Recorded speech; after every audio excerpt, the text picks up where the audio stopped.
forever. Now, what is the goal? To create a battery so powerful, so long lasting that it could run for 50 years without ever needing a charge. At first, this might sound like science fiction, but today it is a reality. A company called Beijing BetaVolt New Energy Technology has introduced the BV100, a tiny nuclear battery that could redefine power storage. Now, how did they do it? The secret lies in a special material called radioactive nickel 63. It is a special type of nickel that is radioactive. This means it slowly breaks down over time, releasing tiny energy particles called beta particles, like tiny electrons. Now, instead of letting these beta particles go to waste, the battery traps them using a special material called diamond semiconductors. Now, these are not regular diamonds. These are engineered diamonds. Since diamonds are super strong, they can handle extreme heat and pressure. When designed properly, it allows electric charges to move through it efficiently. Plus, diamonds can also handle nuclear energy without breaking down.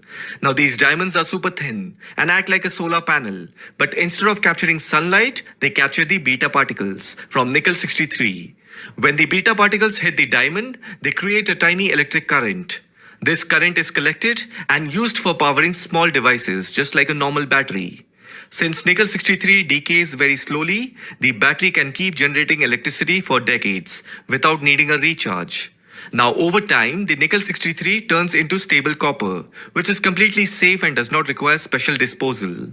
The BV100 is as small as a coin, but its impact is huge. It can produce power for 50 years without losing strength. Now, as I said, it is safe. When the nickel 63 decays, it turns into stable copper 63, a material we use in electrical wires every day.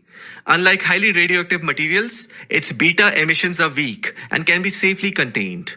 Now, why is this important? Think about how many times we charge our phones, laptops, or even electric cars. Imagine a future where that is not necessary. The energy density of this nuclear battery is 10 times greater than lithium batteries, meaning it can store much more power in a smaller space. Right now, the BV100 only produces 100 microwatts at 3 volts, which is not enough for phones or cars. But the company BetaVolt is already working on a 1-watt version, which could power drones, small medical devices, implants, AI systems, and even satellites. Now, if you see, there is a global race. BetaVolt's achievement has caught the world's attention. In China, research is moving fast, with universities exploring similar technologies. Meanwhile, companies in the US and Europe, like City Labs, Kronos Advanced Technologies, and Arcan Light, are also racing to develop their own versions. For example, City Labs in the US has received